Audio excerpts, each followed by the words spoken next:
સુરતના કિમકોસ્તંબા railway track પરથી 2 દિવસ પહેલા 71 પેડલોક કાઢી ટ્રેન ઉથલાવી પાડવાના કાવતરામાં મોટો ઘસફોટ થયો છે। કેસમાં કેન્દ્રીય અને રાજ્યની એજન્સીઓ તપાસ દરમિયાન ચોંકાવનારી હકીકત સામે આવી છે।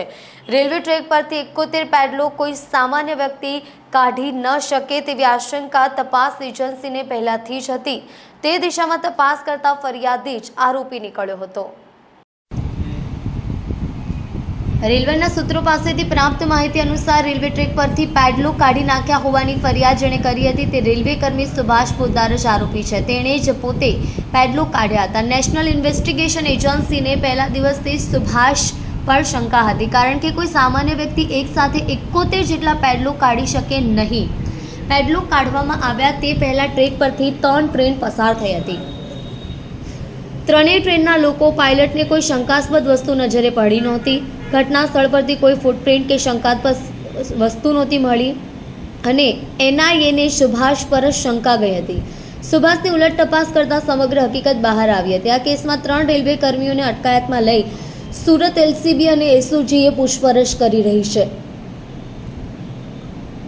હજારો લોકોના જીવ જોખમમાં મુકાય તેવું કામ રેલવે કર્મચારીઓએ કેમ કર્યું તે મોટો પ્રશ્ન છે। તપાસ એજન્સીઓ પણ આ સવાલનો જવાબ શોધી રહી છે। પ્રાથમિક તબક્કે એવી વિગતો બહાર આવી છે કે પ્રમોશન મેળવવા, મીડિયામાં ચમકવા અને રજા મળે તે માટે રેલવે કર્મીઓએ આ કૃત્ય કર્યું છે। જોકે ખરી હકીકત તો તપાસ અંતે જ બહાર આવશે।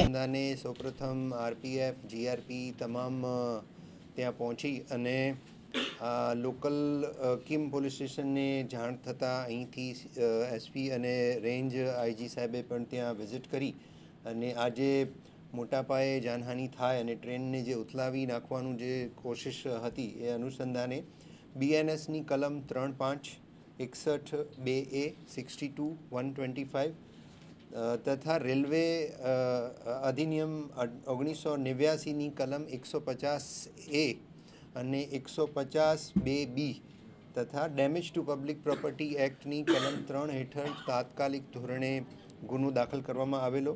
ગુનાની ગંભીરતાને સમજી અને આની તપાસ સ્પેશિયલ ઓપરેશન ગ્રુપના પોલીસ ઇન્સ્પેક્ટર સુરત ગ્રામ્યને સોંપી ડીવાયએસપી કામરેજના સુપરવિઝનમાં એલસીબી એસઓજીની લોકલ પોલીસની 5 મેઇન ટીમ અને 11 બીજી એમની જે હેલ્પિંગ ટીમ આમ કુલ મળી 16 જેટલી ટીમો કાર્યરત કરવામાં આવેલ હતી।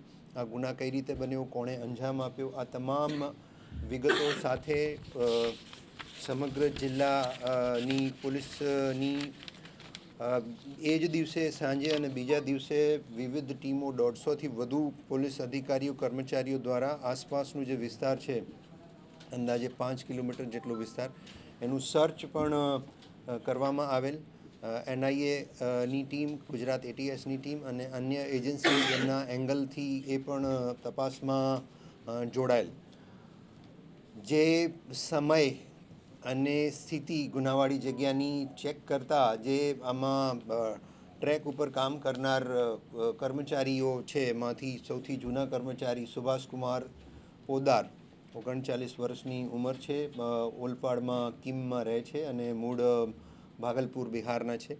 એમની સાથે મનીષકુમાર સૂર્યદેવ મિસ્ત્રી જે પણ કિમમાં રહે છે અને પટના બિહારથી છે તથા શુભમ જયસ્વાલ 26 વર્ષીય યુવક ઓલપાડ કિમમાં રહે છે અને મૂળ ચંદોલી ઉત્તર પ્રદેશના રહેવાસી છે।